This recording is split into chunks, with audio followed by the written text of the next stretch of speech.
Hey guys, what's up? It's your boy Shayness here at home base with a quick message in regards to this video.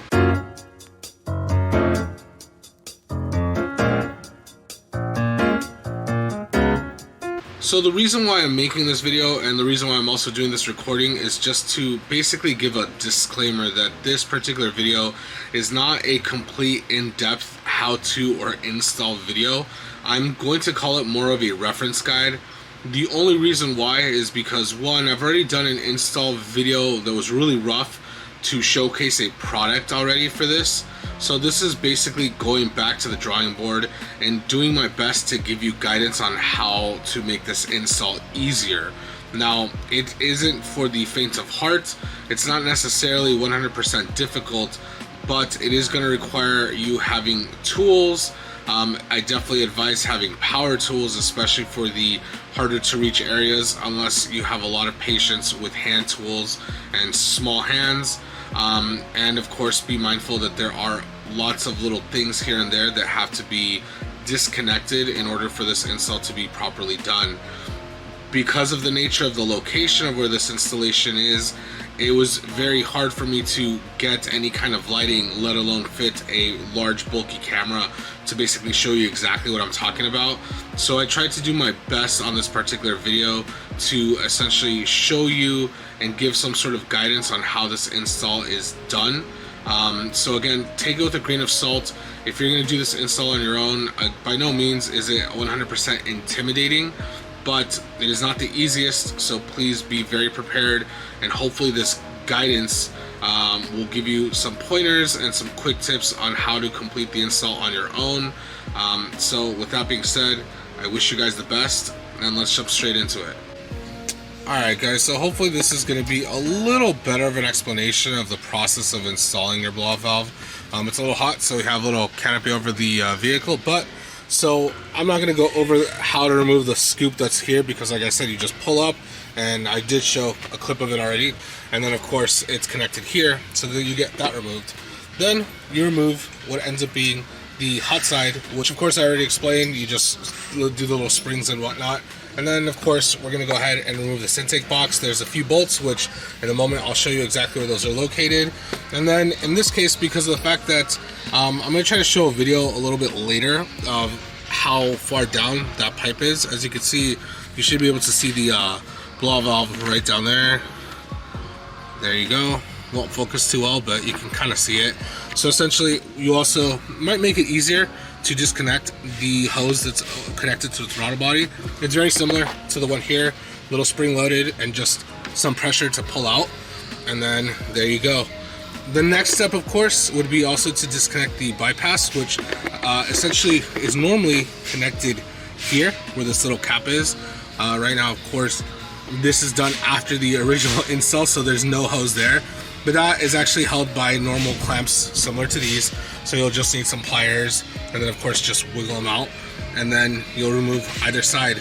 You don't have to remove it completely, because again, depending on the blow-off valve, you might need it if you're going to do like a hybrid valve.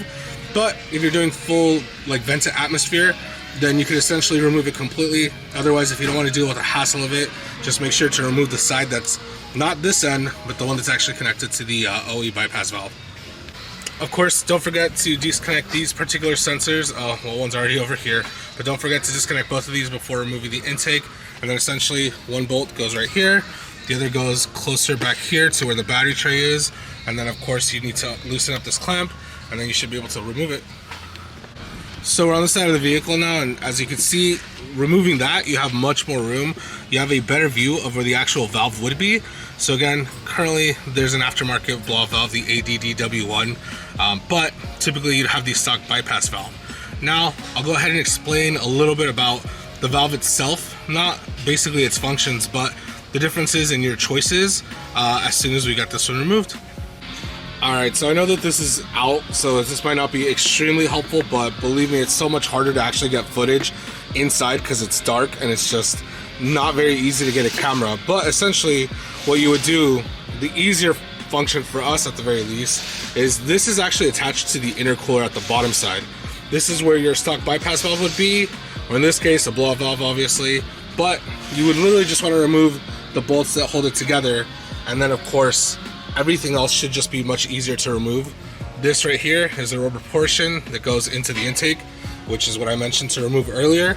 So again, as you can see, this is probably what would make your life easier, because realistically, just getting your hands in here for the blow-off valve, there's 2 bolts here, 2 on the other side, can be very tricky, specifically when it comes to the vacuum line. As you can see, normally it's, you know, on top of the bypass valve, the OE one, but here it's actually on the underside. So this kit had an extension, which was nice, kind of helped you out, but normally this hose down here is all you have to work with. So again, it's attached to the whole unit itself, so there might be a few other things that you have to actually unplug, like this, but that might make your life easier. It's really up to you. Again, this particular install on yourself is not 100% for the tame, so I suggest you know some sort of, you know, what you're doing, or at the very least knowing how to put things back together. Otherwise, if you have small hands, you may be able to get away with just getting down there, but it is going to be a much harder job and will take much longer. This particular install itself is lengthy just because it's not extremely difficult, but the tightness and where everything's located just makes it that much harder. But now we can remove this, we'll install the next one, and then put everything back together. Alright, so we have all 3 of the blow-off valves, and look at just the difference in size. I think the biggest takeaway also is just their orientation, and forgive me for the background noise because of course we're at a shop. So this is the stock OEM bypass valve. It literally mounts like this. So if we were looking straight down, this is exactly what you would see. You would actually see it this way, because the bypass hose gets connected and goes back, but this is how it bolts. And then of course the vacuum line for the vacuum is down here. Now that of course is a great design for OE, but also makes things difficult for these chunkier blow-off valves. For example, this, like you saw, is much chunkier, and we installed it this way. This was great for space because the majority of the blow-off valve is actually going towards the driver's side, but the downside is that that leaves the vacuum line underneath, and it's a tight fit. So of course this kit had this little extension, which was a godsend, but for example, this one will end up mounting like this, which will be great to help you mount the bypass valve, because this is a hybrid valve. As you can see, you could adjust from full vent to atmosphere to somewhere in the middle to full recirculation. But the downside is that, again, because it's going to mount like this, the unique louder Whistler trumpet, which is longer than this, will actually end up hitting the intercooler and will not fit. So you'll have to do with this one, nothing too crazy.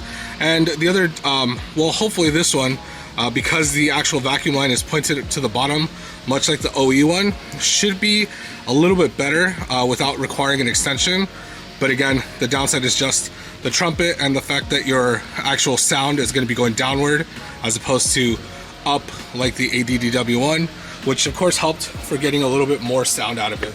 The last thing I wanted to touch base on is of course just the differences as far as that bypass hose. So of course on the OE, because it connects here, you require it, so that's why I said you would at least need to remove it from this, and you could have left it hanging in the vehicle. For this, because this is a hybrid, if you ever plan on actually using the bypass function, let's say because you needed to get it smogged and you were hoping to, you know, pass inspection, then of course you would also want to reattach it. Otherwise, if you're going to use this just for full vent to atmosphere and never use the bypass function, then of course you could essentially remove the hose and never connect it to this and just not worry about it.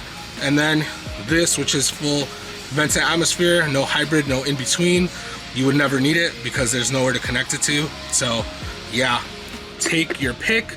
But of course, you know, this kind of gives you a little explanation of the difference between the products out there and whether or not you're going to need that bypass valve that would normally be plugged right here. As you can see, the new valve is placed on there. So this is what it should look like, assuming you're using a blow-off valve. And then essentially you will just bolt it on just like so. Now this is where part of the fact that if you had removed the full complete bypass hose, then for this particular hose, you could actually just put it on from the start and then just worry about putting it back on the vehicle like so, and then same thing here. So now it's just a matter of making sure that everything fits back down there. Every little sensor like this is reconnected, and then of course just bolt these two things back together, connect all the hoses, and I know it sounds more daunting than it is, but yeah. Alright, so as you can see, or probably not, but everything's hooked back up. The blow-off valve's there. You can't really see it too much now because this one does reuse the recirculation bypass hose, so this has been mounted where that little cover was. Now, realistically, all that's left is, of course, putting back the air intake box, reconnecting it, putting these sensors back in, reconnecting the hot side hose, and the intake side's already been reconnected, of course, as well, since it was placed back in. But that's pretty much it. Oh, and of course, the scoop. Can't forget the scoop. And just like that, everything's back to normal. And of course, you can't really see the blow-off valve because it's underneath here, but it's there. So now just to turn it on and see what this one sounds like.